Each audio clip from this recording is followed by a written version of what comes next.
Okay, so today we're going to have a look at a fitting kit for a Mark 6 Golf. So this one's a Dynamic Sounds fitting kit for a double din head unit. So you can see on the board there, item number 3. So with that you get the patch lead for the aerial and the wiring harness adapter from the quad lock normal VW fitting to the DIN ISO standard fitting. So this one also includes steering wheel controls. So what we are going to be fitting is a Kenwood DMX 7018 DABS, which is here.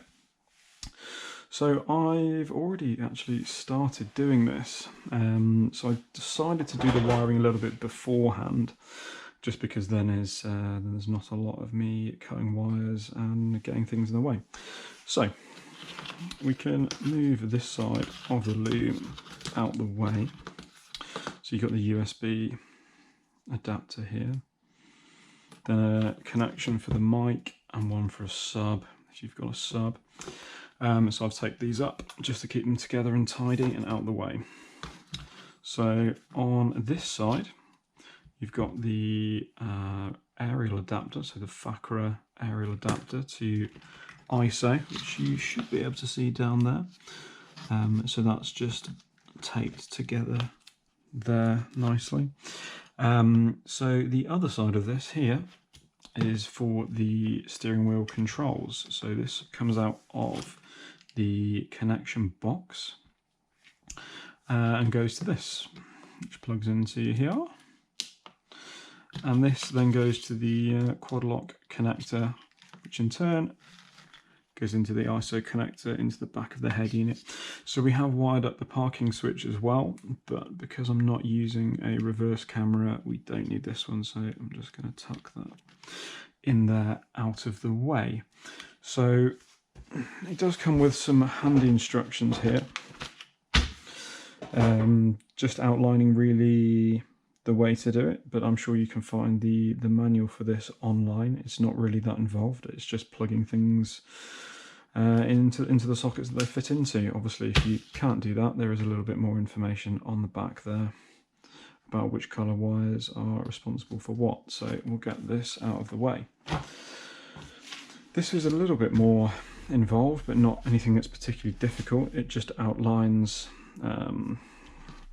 the wires on the back of the patch lead here, what you need to do to fit your chosen brand of head unit.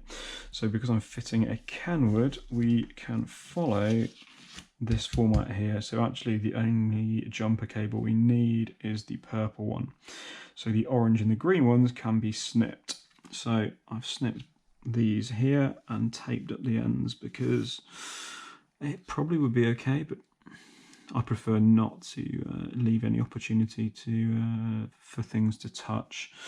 The other connection, which you can see here, is just a mini spade terminal for the remote control, which is serving as power for the powered aerial adapter. So that's the wiring side sorted. It's not really that difficult. The only things you really need is a bit of electrical tape and some snips to cut some wires. So that's pretty easy, and we can get that done and out the way. And hopefully, because everything's kind of grouped together, it should drop in the car quite easily.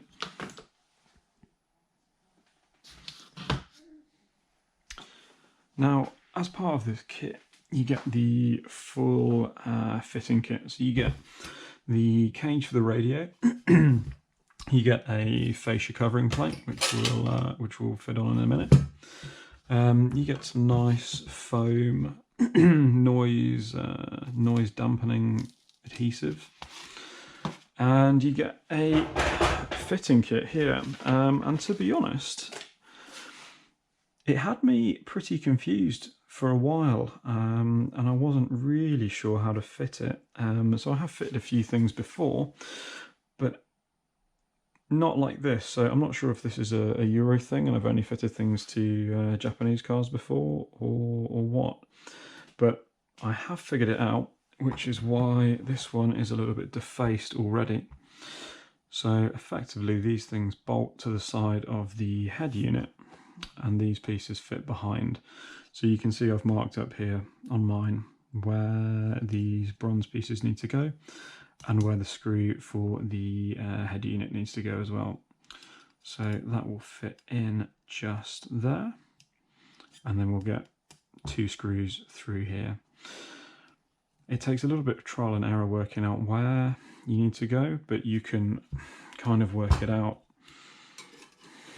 by placing this in the eventual location and seeing where holes line up here and on the side of the head unit. So I mean, it just takes a little bit of fiddling, but not too bad. Now the overall quality of the kit is fairly good. It's fairly robust. The wiring harness looks like a good quality harness. The only nitpicking really is for the price. I expected this to be maybe painted a little bit better or something with a little bit more care. It doesn't really matter because you can't see it, but at the price point for this, which is around £85, you'd kind of expect a little bit better quality, but actually it doesn't really affect what we're doing. So let's go ahead and get this mounted. So you can see here we have some different length screws, so I'm not sure which ones we need, but I'm sure we will work it out as we go along.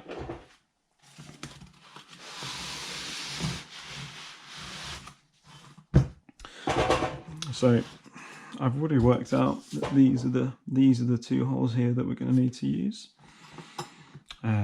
So a good thing to check is just have a look behind the holes, because you don't want to be screwing anything in to any circuit board. So it does say here that you can use screws with a max length of 8mm, which I think, to be honest, these ones will be pretty safe. So I'm going to go with these ones. Just check the other side as well. So there is a wire behind this one, but I don't think we're going to be contacting it. So I think that's going to be okay.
So these should self-center, so we don't want to do these too tight.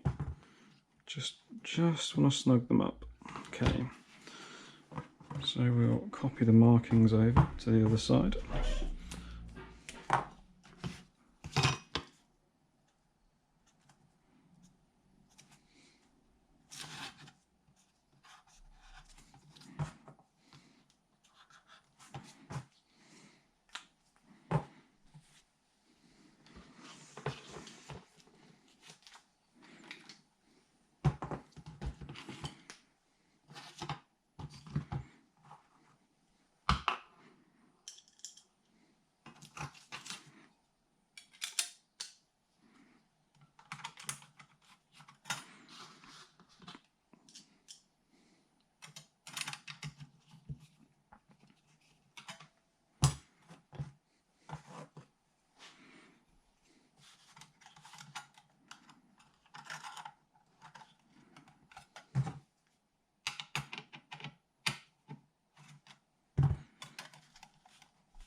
So as I said before, not too tight, but just snugged up nicely.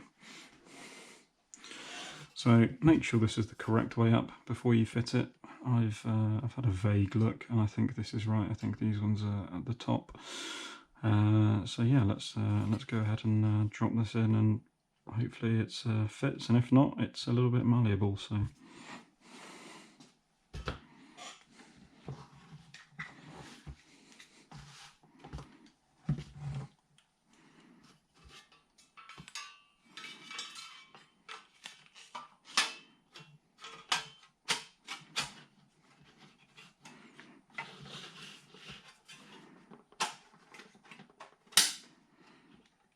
Okay, so we are clipped in on both sides, which is a good start.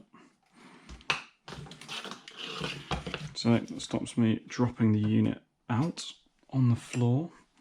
So I also believe this goes this way up. So I mean, it's not a big deal if it doesn't. We can fix that later.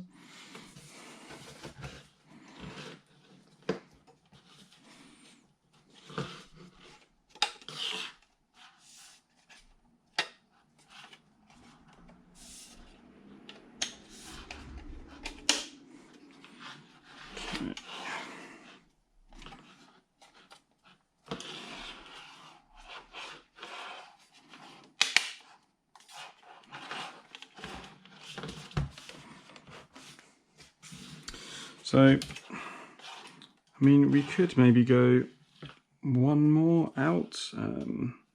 It just depends what you want to see, really. Depends whether you're happy with this gap at the bottom, or you want something that comes out a little bit more at the sides. So actually, I think maybe we'll take this apart and just go maybe one or two further out.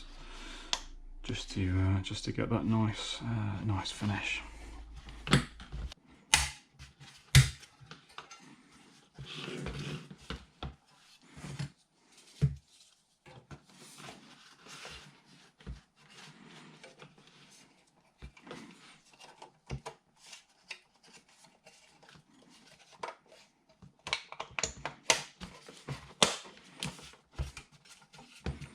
So you can see we're just protruding a little bit more, which has made the gap at the bottom a little bit less obvious. So I'm fairly happy with that. It looks fairly neat. There's maybe a little bit of a gap at the top, but other than that, it's pretty good. Now I believe that these foam pieces fit here, or somewhere, but we can work that out later. So for the first step, the wiring's done. It's fitted to the cage, so it should just be a simple bolt-in. So let's see. So we're here in the car. I've taken a little bit of a head start here just to make sure I know where everything is, but we can have a look how everything goes back together when I put it back together. Okay, so we've got the head unit here, which we looked at earlier.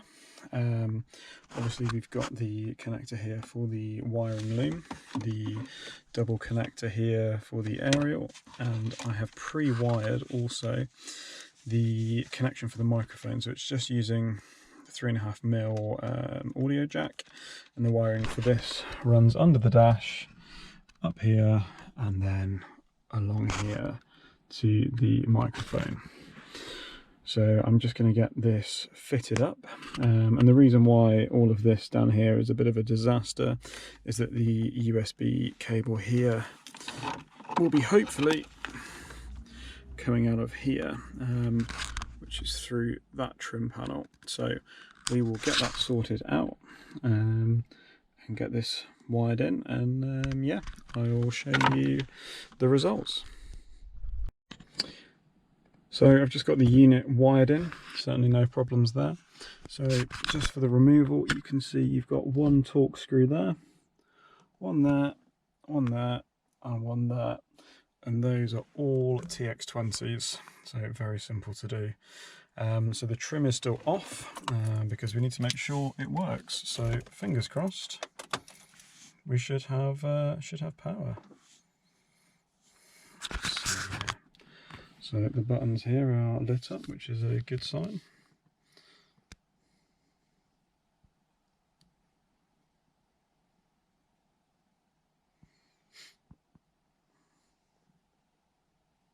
So there we go, we've got the initial setup. So I'm going to power off and get everything mounted properly, and we can go from there. So this section is now back in. So again, it's just 2 Torx bolts there, so another 2 TX20s, and this just pulls out.